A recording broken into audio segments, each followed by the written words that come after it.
গ্রন্থ প্রকাশ অনুষ্ঠান ডক্টর শ্যামাপ্রসাদ মুখোপাধ্যায় রচনা সংগ্রহ।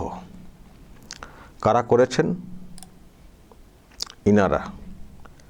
কে ইনি? একদা মমতা ব্যানার্জির ছায়াসঙ্গী। মমতা ব্যানার্জি রাজ্যের বাইরে বা দেশের বাইরে যেখানে যেতেন, ইনাকে সঙ্গে করে নিয়ে যেতেন বা উনি যেতেন। Satyam Roychowdhury, Techno India group, businessman. অনেক বিজনেস আছে, তবে তার মধ্যে এডুকেশনাল বিজনেস সবথেকে বড় বিজনেস। অনেকে বলে থাকেন ইনাদের বিজনেসকে বাড়ানোর জন্যে সরকারি যেসব সিস্টেম আছে এখানে পড়াশোনার, সেটাকে লাটে তুলে দিয়েছিলেন মমতা ব্যানার্জি। আপনাদের হয়তো মনে আছে, এইচএসের রেজাল্ট আউট হয়ে গেছে, কিন্তু কলেজে ভর্তি হওয়ার সুযোগ হচ্ছিল না, মানে ভর্তি করা হচ্ছিল না, একটা জট পাকিয়ে রাখা হয়েছিল। তো এদিকে সরকারি কলেজে ভর্তি মানে করা হচ্ছিল না, কিন্তু ওদিকটা খোলা ছিল।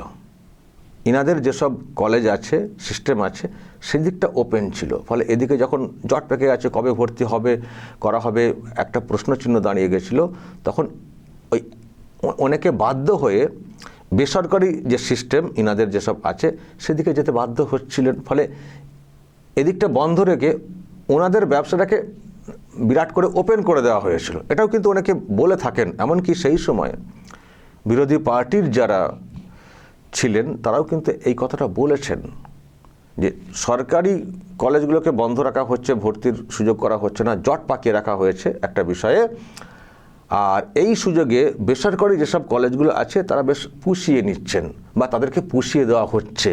আদতে শিক্ষা ব্যবস্থা যেটা আছে সেটাকে বেসরকারি সিস্টেমে ঠেলে দেওয়ার চেষ্টা হচ্ছে, এই কথাও কিন্তু উঠেছিল। তো যারা সেই সময় কামিয়েছেন বেশ, তাদের মধ্যে সত্যম রায়চৌধুরী অন্যতম, এটাও কিন্তু বলা হয়ে থাকে। তো সেই সত্যম রায়চৌধুরী মমতার ছায়াসঙ্গী, তিনি হঠাৎ করে আজকে ওনাদের যে বিশ্ববিদ্যালয়টা আছে সেই বিশ্ববিদ্যালয়ের তরফ থেকে এই যে মানে এটা করা হয়েছে, মানে বই প্রকাশ করা হয়েছে, সেটা ডক্টর শ্যামাপ্রসাদ মুখোপাধ্যায় রচনা সংগ্রহ বলে গ্রন্থ প্রকাশ করা হয়েছে। এখন প্রশ্ন, হঠাৎ কেন এই পরিবর্তন সত্যম রায়চৌধুরীর? হঠাৎ কেন শ্যামাপ্রসাদ ভক্ত হয়ে উঠলেন এই সত্যম রায়চৌধুরী? উদ্দেশ্যটা কি? প্রশ্ন উঠবে না? প্রশ্ন উঠবে না? এর আগে তো কখনো দেখিনি ডক্টর শ্যামাপ্রসাদ মুখার্জিকে নিয়ে কিছু করতে। ডক্টর শ্যামাপ্রসাদ মুখার্জিকে নিয়ে তো চর্চা অনেক আগে থেকেই শুরু হয়েছে। বিশেষ করে বিজেপি যখন থেকে সক্রিয় হয়ে উঠেছে তখন থেকে এই মানুষটিকে নিয়ে অনেক চর্চা হয়েছে, অনেক চর্চা। পশ্চিমবঙ্গ তৈরিতে কি অবদান, নানান সব চর্চা হয়েছে। কখনো তো ইনার তরফ থেকে কোনোভাবে কোনো কিছু করতে দেখিনি, শুনিনি। ডক্টর শ্যামাপ্রসাদ মুখার্জির নামে কিছু করা বা কিছু বলা দেখি না। তো হঠাৎ করে পরিবর্তনের পরে এত উদ্যোগ, একেবারে রচনার সংগ্রহ, সেটাকে বই আকারে প্রকাশ করা ইউনিভার্সিটির, মানে ওনার যে ইউনিভার্সিটি সিস্টার নিবেদিতা ইউনিভার্সিটি, তাদের তরফ থেকে এত উদ্যোগটা কিসের? কিসের সত্যম রায়চৌধুরীর? হ্যাঁ দর্শক, মনে আছে তো? সম্ভবত 11ই নভেম্বর 2025 উনি কি ব্যবস্থা করেছিলেন মমতা ব্যানার্জির জন্যে? মনে আছে? ওনাদের যে বিশ্ববিদ্যালয়, তার সঙ্গে নাকি জাপানের কোনো একটা বিশ্ববিদ্যালয়ের একটা টাই আপ আছে।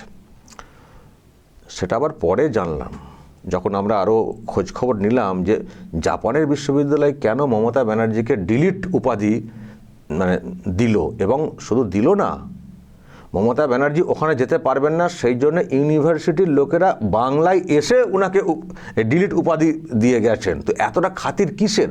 তখন জানলাম যে ওই যে সত্যমের যে ইউনিভার্সিটি, তার সঙ্গে নাকি ওদের tie up.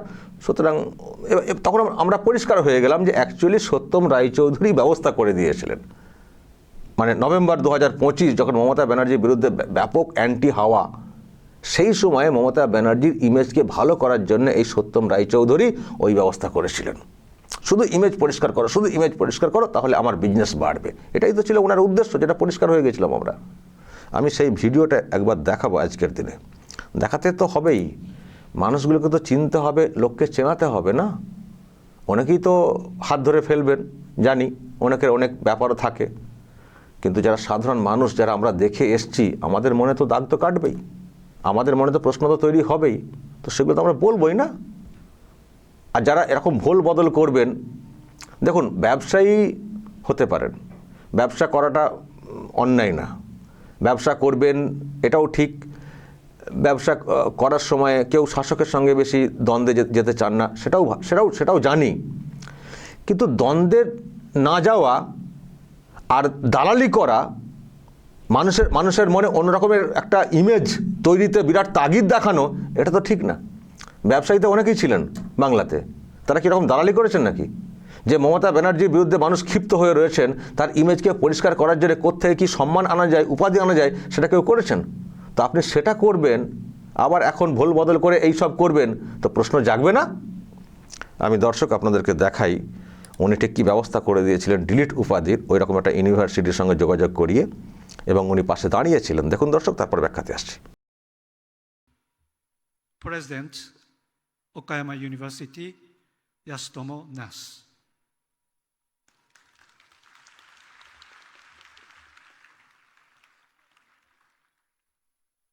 A moment which will remain in our memory forever. We are rare witnesses to this great moment. আপনারা করতালি দিয়ে এই আনন্দের মুহূর্তটিকে স্বাগত জানান। আমরা যারা এই সাক্ষী রইলাম, আমরা সত্যিই ভাগ্যবান, ভাগ্যবতী। I am happy that there is a strong collaboration between the Sister Nivedita University and the Wakama University.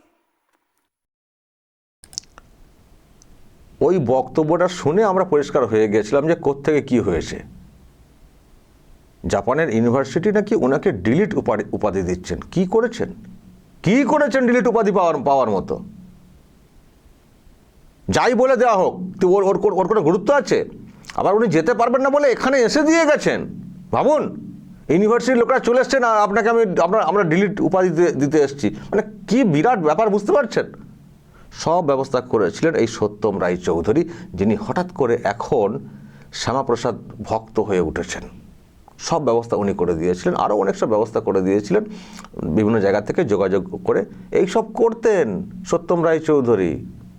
আজকে হঠাৎ করে ডক্টর শ্যামাপ্রসাদ মুখোপাধ্যায় রচনা সংগ্রহ বলে বই প্রকাশ করে সেখানে কিছু লোকজনদেরকে হাজির করা, বা হাজির না করা গেলেও এটাকে এবার খবরের আকারে আসবে না যে দেখো সত্যম রায়চৌধুরী কত কাজ করেছেন, ডক্টর শ্যামাপ্রসাদ মুখার্জিকে নিয়ে রচনা সংগ্রহ এই গ্রন্থ প্রকাশ করে দিয়েছেন।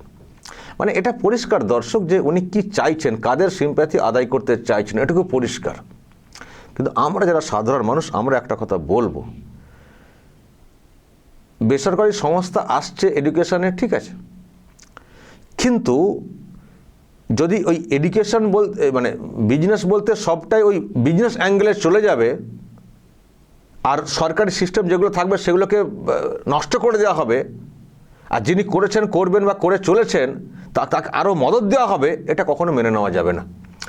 যে মানুষটি ওই সব করেছেন একটা সময়, যে মানুষটি ওই রকম দুর্নীতিগ্রস্ত একজনের ইমেজকে পরিষ্কার করার জন্য এখান থেকে সেখান থেকে উপাধি সম্মান নিয়ে লাগাতার চেষ্টা করে গেছেন, সেই মানুষটির হাতে এই বই প্রকাশ, যে মানুষটির কথা এখানে বলা হয়েছে ডক্টর শ্যামাপ্রসাদ মুখোপাধ্যায়, তার বই প্রকাশ মানানসই না, আমাদের কাছে মানানসই লাগছে না ওনার হাতে বা ওনাদের তরফ থেকে এই বই প্রকাশ।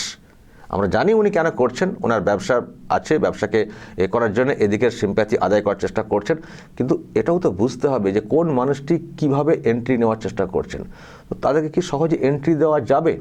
আমি জাস্ট এই বিষয়টা যারা এখন আছেন শাসন ক্ষমতায় তাদের নজরে আনলাম, যে মানুষটি ওই রকম একজন দুর্নীতিগ্রস্ত মহিলার ইমেজকে পরিষ্কার জন্য লাগাতার চেষ্টা করে গেছেন, তার আবার কি এডুকেশন, তার আবার কি এডুকেশন সিস্টেম, তার হাতে আবার কি মানে এই বই প্রকাশ মানায় কি? উনি ব্যবসা করবেন বলে যা খুশি করবেন, অনিয়ম বেনিয়ম দুর্নীতিগ্রস্ত লোকজনদের সাফাই দেবেন, দালালি করবেন, তাকে আবার এখন আমাদেরকে সাদরে গ্রহণ করতে হবে, আর উনি বলবেন আমি তো বিজনেসম্যান, সেই জন্য আমাকে করতে হয়েছিল, সেটা শুনে নেব?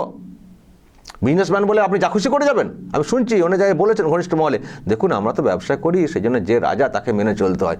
আরে যে রাজা তাকে মেনে চলতে হয় একটা বিষয়, আর রাজার তেল মাখানো বা এমন করবেন যার ব্যাড ইম্প্যাক্ট হয় না।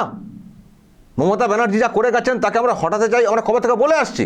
আর উনি পালিশ করে করে চেষ্টা করেছিলেন ওনার মুখটা স্বচ্ছ করে যাতে রাখা যায়। যে মানুষটার নাম শুনলে মানুষ ক্ষিপ্ত হয়ে যান, তাকে ডিলিট উপাধি এনে দিয়েছিলেন জাপান থেকে। তিনি আবার আজকে এইসব করে দেখাচ্ছেন, দেখো আমি কত ভক্ত। মেনে নেবো নাকি কত ভক্ত? কে মানবে না মানবে তার ব্যাপার, আমাদের ক্ষেত্রে কিন্তু এটা মানা সম্ভব না। আর এডুকেশনকে নিয়ে উনি যা সব করেছেন সেই সব নিয়ে আমাদের কাছে প্রচুর অভিযোগ আসে, আগে থেকেই আসছিল, উনি যা করেছেন এডুকেশন ব্যবসার নামে। তো সেই মানুষটি এরকম কিছু একটা কাজ করবেন তার সংস্থার মাধ্যমে, আর আমরা গদগদ হয়ে যাব, এটা হতে পারে না। ফলে সাবধান হন। উনি এন্ট্রি নেওয়ার চেষ্টা করছেন, উনি সিম্প্যাথি আদায় করার চেষ্টা করছেন, কিন্তু যাদের সিম্প্যাথি আদায়ের চেষ্টা হচ্ছে তাদের সাবধান হওয়া উচিত, এটুকু বলতে পারি। দর্শক বলবেন যা বলার এবং নজর রাখবেন আরামবাগ টিভিতে।